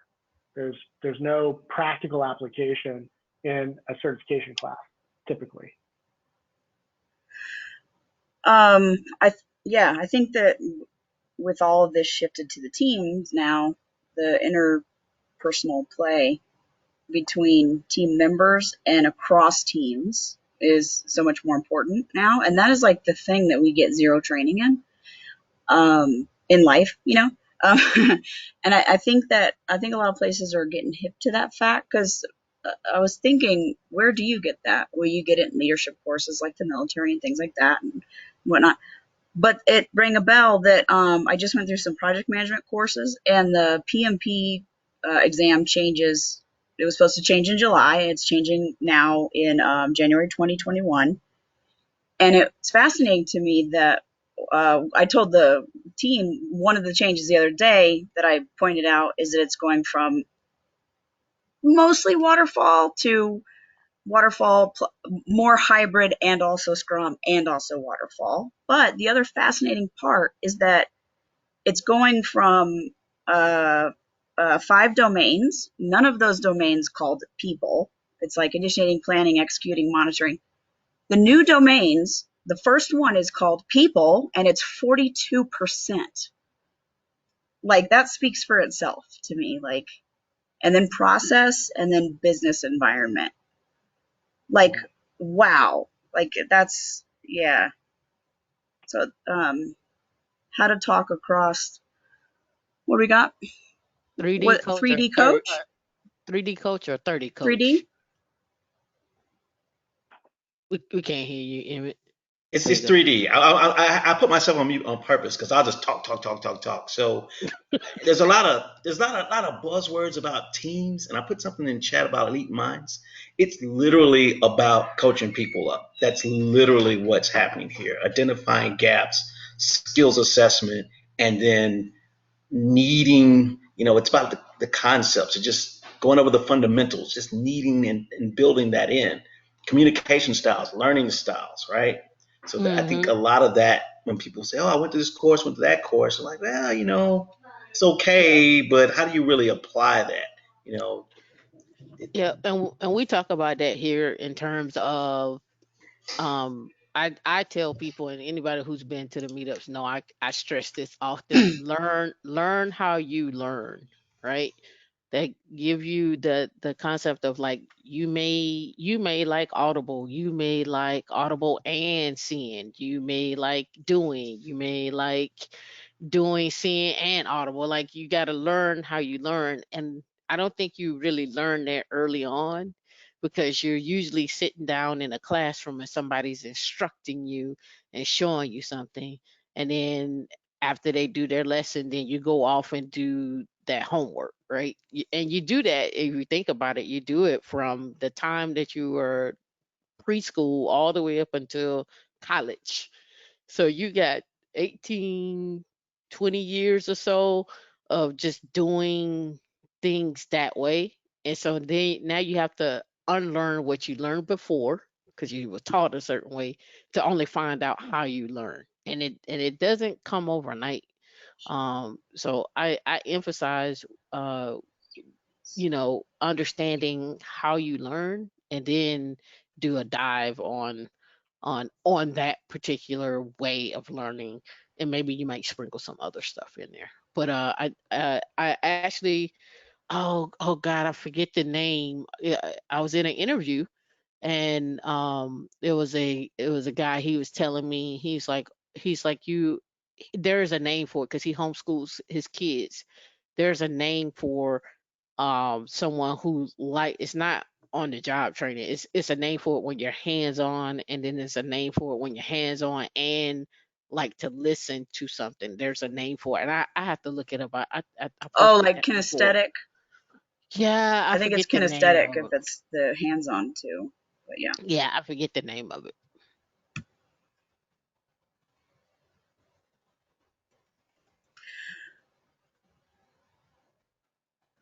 So for folks that are interested, there's a lot. If you really want to learn about teams and teamwork, you want to look at there's something called industrial organizational psychology, which is exactly the study of that. There's some great books out there that are based in research that are very comprehensive and show like this is what we know about how teams work, what skills are important, how to build great teams. One of them is by Amy Edmondson. It's called Teaming. I think that's a foundational book. There's another. It's not really IO Psych as much heavy. It's a book called Team Genius. It's along similar lines to Teaming, and I can provide a reading list if anybody wants them. So Teaming, Team Do Genius. There's another one called that just came out that I'm actually almost finished reading right now. That's by two of my absolute favorite psychologists called Teams That Work.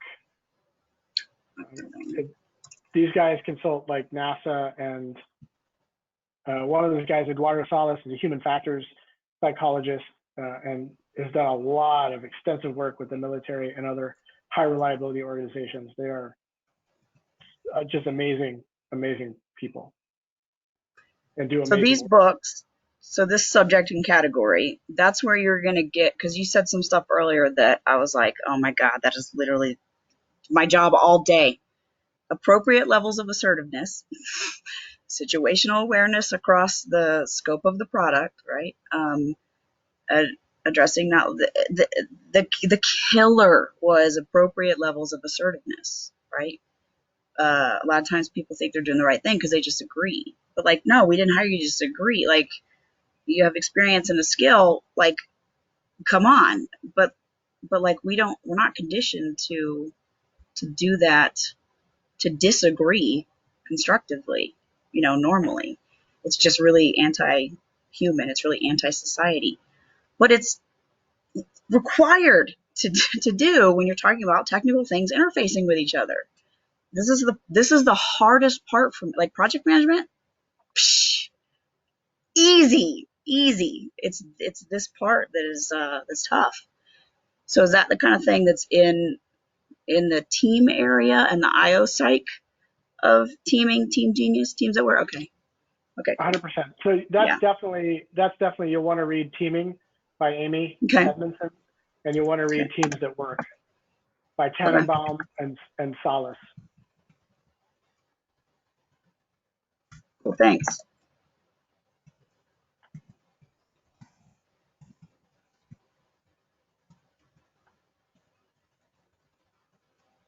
All right.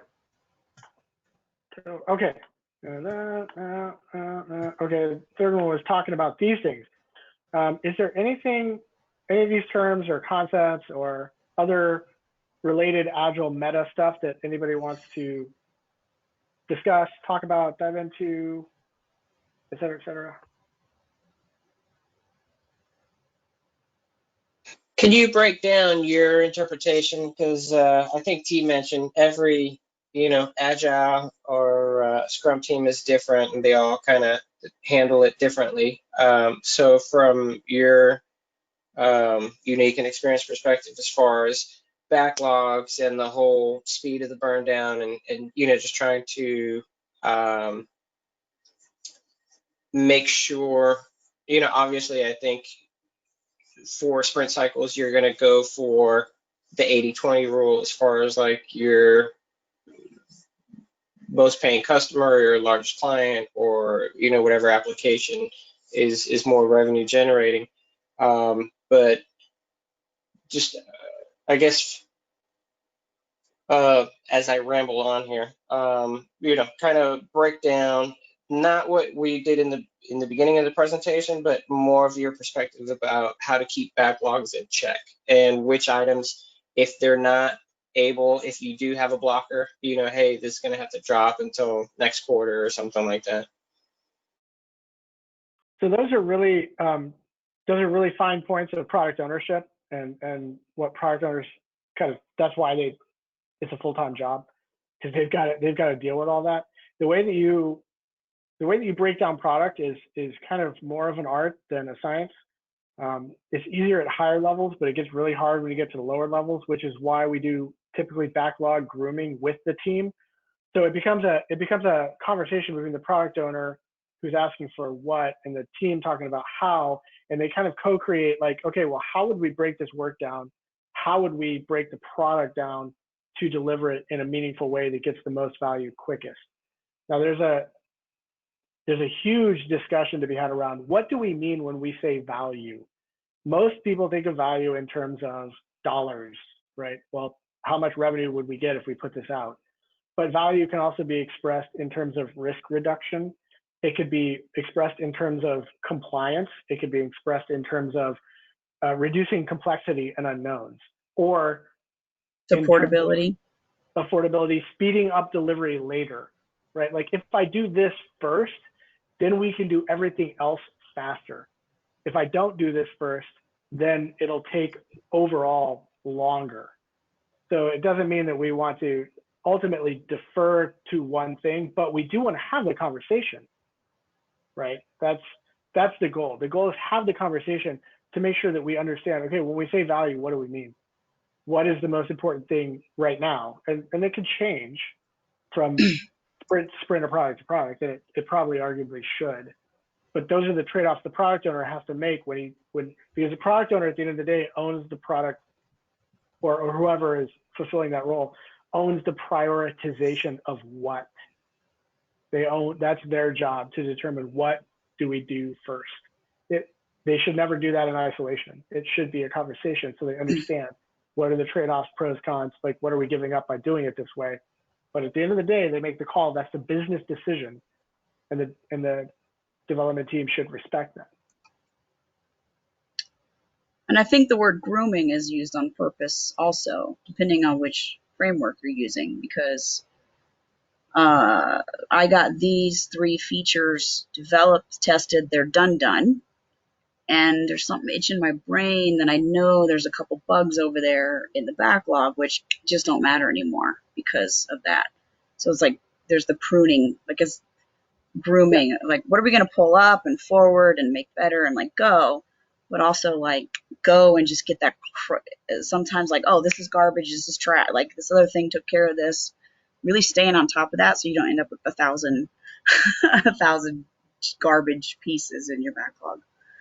That's nice. What frequency have you seen that kind of large, not just not sprint planning or not merely sprint planning grooming, but sort of like let's look at everything and throw out the garbage grooming? Like what cycle do you see people like do that? Well, when I coach Scrum teams, when I'm coaching Scrum teams, we do it every week. Okay, so you never have cruft aging in your backlog because you're looking at all or most of it regularly enough that you're not getting into this crazy, right? Is that what you? Kind of, yeah. So there's a decision to be made about how long should we leave an item based on what it is in the backlog. Is it something we will get to later? That's really the product. I mean, and the product owner owns the backlog. So ultimately, if he says, I need to leave this in there because we still need to get to it at some point, then it stays in there. But the other benefit to the grooming process is teams should review a story ideally 3 times before they actually pull it into a sprint. So the quote unquote, I'm not gonna say wrong, the less effective way of doing it is for us to show a team a story, have them groom it, have them point it, and go, all right, so we need to get this in the next sprint. I mean, that should be an emergency when that happens. Because typically, you know, like we're all human, right? So the first time I show you something, you're gonna look at it, read through it, okay, think about it, and then over time, your brain's gonna work on it. And then later on, you're gonna be like, when you see it again, you're gonna go, oh, you know what? Actually, I thought of this thing that is related to that. And I had a question about what did you mean when you wanted that, right? So by giving the team multiple opportunities to groom a story through a process of refinement. So the first time we see it, big Right. picture, does this make sense? Do you get it? Second time, can we make this a little clearer? Can we add some acceptance criteria? Are there any questions? Do we need technical acceptance? Like what more things are on there? The third time, can we point it? Is it ready? Can we pull this in? So that gives people enough time to have the cognitive space to be able to think about the domain, the problem, the work, to make sure that we've uncovered all the questions, the assumptions, the issues, the challenges, and the work is more robust and ready to be actually delivered by the team. Oh, that's Otherwise, cool. Yeah. you get through the sprint, right? And then at the end, people are like, but wait, gosh, right? Well, Yeah. that's not the time we want to have that if we can avoid it. Interesting. So it behooves the product owner. So don't be a perfectionist, right? Don't like wait till you have it tweaked down perfect and then ta-da! Like, let's do it. It would behoove a product owner to like, oh, you know what would be cool if we could XYZ, get it formed earlier so that it gets that first introductory pat. Like, it doesn't have to be perfect, but get it in there sooner, because then it's going to get a little of this like percolate. Oh, that's brilliant. Thank you. Thanks for that. It is the percolation. It is the we want to get to the limit of our knowledge, but we also want to give people enough time to be able to think about the problem. Cool. Okay, I've a like very basic question here. I understand from basically this workshop. So backlogs can be product or sprints. I understand that products are the product, what features are part of the product backlog, and I get that as a product as literally what we're working on, say what a team or what everyone is working on, and sprint stories come from the team. Can you explain that a little bit more? I'm kind of confused by the terminology. Sure. And some companies do this differently. So it kind of depends on the environment that you're in. The generalist approach is a feature describes a set of work, right? Or a component or something that would be an aspect of what a customer would find value in. But a feature could be comprised of multiple user stories, right? Think about any UI that you've ever interacted with, right? A feature could be the whole UI. Well, we have this account access and information feature on our banking website. Okay, but there are many user stories. Like, as a user, I want to be able to view my account balance. As a user, I want to be able to see recent transactions in my account. As a user, I want to be able to download statements as PDFs, right? So those would all be individual user stories that all fall under that bigger feature of my user account feature, right?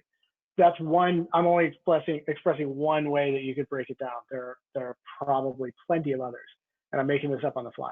So that's a way you would break that down. Those features or the user stories can live in the product backlog. It's really up to how the product owner and the team agree to maintain it. The big differentiator is the sprint backlog is what the team will deliver in the sprint. So they pull that out of the product backlog and into the sprint backlog for that sprint. And there's utility for this when you get later on down the road, when you want to talk a little bit about, well, we can actually do some level of enterprise planning by gauging 2 or 3 sprints out what might fit based on what we know teams can deliver. So you can get a little bit of estimation and a little bit of projection based on that using your backlogs. So, but the current sprint is just, this is what we'll deliver. It's typically the user stories required for the team, but it can also be other. The Scrum actually uses the term backlog item. They don't use the term user story. That's actually from XP, and it's a way of expressing value to the user specifically, but not always necessary, because not everything we do is valuable for the customer. Sometimes it's just work that we have to do on the back end or research, right? Like we were talking about earlier. So there is room for all of that. Just depends on what your organization and your team need and what makes sense to them. So I know I mentioned time box. I don't know if everybody understands time box. Can you uh, speak on that a little bit? Sure. So a sprint would be an example of a time box. A time box is the idea that what we want to do is apply a constraint. And the reason that constraint is important is it helps us focus, right? Somebody mentioned earlier, well, you could just wind up kind of like the Scrum team could wind up like just dwindling on forever and just kind of doing whatever comes along. That is absolutely true. That could happen. That is a risk. Or the risk is we keep adjusting course because we think it's the right thing to do.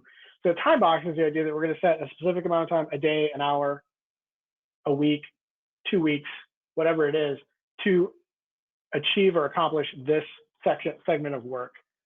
And that's what we're going to do. And we as the team agree to do that. So that's the whole idea. It's a self-imposed constraint. So we think in 1 week we can do this work and deliver it.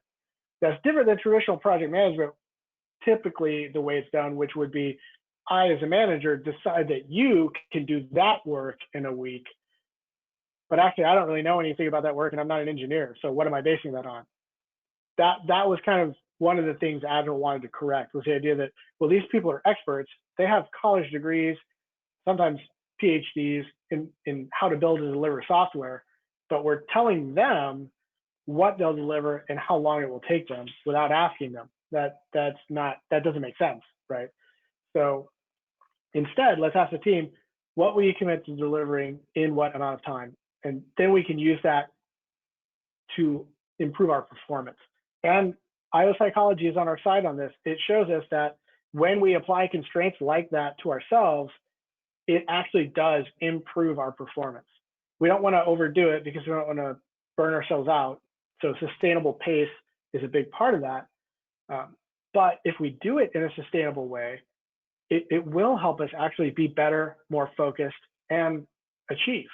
So that's the concept of the time box writ large. It shows up in different Agile frameworks in different ways, right? In Kanban, for example, you have what are called stage gate times or phase times, which is the idea that when a work item enters this phase, think of it like an SLA, right? Typically, it should be out within 24 hours, or it should be done in 2 days. That's our time box for that, and it helps us monitor progress and improve the process overall. Thank you. Now I know we're at 9:06. Did you have any more slides? And I wanted to make sure that everybody got a chance to get whatever questions they may have in as well. I just wanted to add to what Deuce said on this portion, and then earlier when we were talking about the backlogs, and mainly for Tara, if I could. Obviously, I'm not going to come up with as good analogy as everybody's had for tonight, but for breaking down the epics versus features versus stories versus tasks, it's in my brain at least a time box of what you're supposed to do within a limited amount of time. So if we go with the analogy of, let's say, a book or like the Star Wars saga, so all 9 stories or however many they got, that would be the epic. The feature would be 1 story. I'm old, so I'll say, Return of the Jedi or whatnot. And then if you break down the task, then those would be the chapters within that add up to the story, that rolls up to the feature. So you could say, oh, hey, here's, this whole trilogy or whatnot that we're going to do that work on this feature, but right now you need to focus on this chapter and write that within 2 weeks.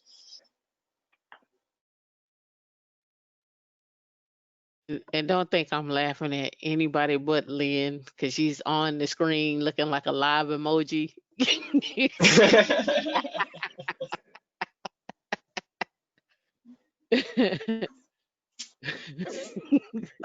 she tape her Take a own hint. mouth closed? Take a Can't hint. help yourself. Take a hint. Huh? That's a very good indicator of EQ. Thank you. Thank you for that. It's a great example. It's okay. It's okay. This is always going to be a safe space for you, Lynn. It's no judgment zone here. No judgment. If No. you have questions, we will stay on. We don't know if Deuce will be here to answer those questions, but we will engage with you. Yes, He we're was here. kind enough to give us 2 hours and 15 minutes of his time. So, Deuce, you didn't even know it was gonna be like that, did you? You was like, man, I'm gonna get in and get out, be ready for dinner, blah blah blah. Well, it's new to me, so I know I should never be quite sure what to expect. As long as you know, as long as you know. So, does anybody have any other questions and so forth? And Actually, I have a meta question. So I understand that this is that Deuce, you're coming from industrial and what is it, organizational psychology? Mhm.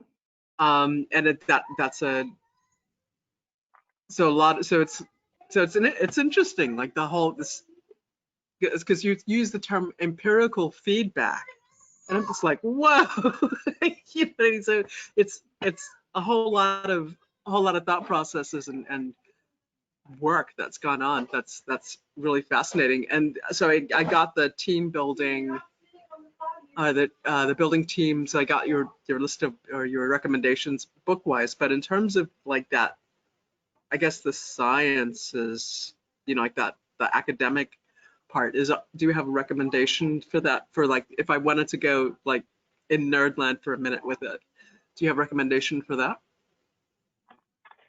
Well, in terms of the science of effective teamwork is really an interesting field, and this is kind of what when I go talk to other agilists, like we go off into Nerdland also, but it's a different Nerdland around like what are the domains involved in how do you build effective teams and organizations. So you've got IO psychology. Industrial organizational psychology is kind of the study of teams and groups, and that also includes organizations because organizations are comprised of groups, right? You also have organizational development, organizational behavior. So those are separate fields that deal more with how do organizations themselves behave within an ecosystem, but those are divisions of psychology as well. So like Harvard has a PhD in organizational development or organizational behavior, OB program, right? They're also, if you want to talk about coaching and performance, you have to get into social psychology, sociology, neurology, a little bit of chemistry, like basically everything that informs how do humans function from a neurological and psychological and sociological perspective, and then how do we interact with others? How do we interact with our environment? The other area you have to go into is complexity theory, which really is about, and that's a really, new field, relatively speaking. IO psychology is relatively new. Complexity theory probably newer, because that deals with how do complex systems behave, how do they change and adapt, what are the interventions, how can you maneuver within a complex system, right? And what are those patterns that you can find, leverage, identify, et cetera, et cetera. So that is how do we as people and as a system behave and interact. So that's a whole different problem. I haven't even really got into complexity theory yet. It's like I'm kind of putting it off because it seems hard.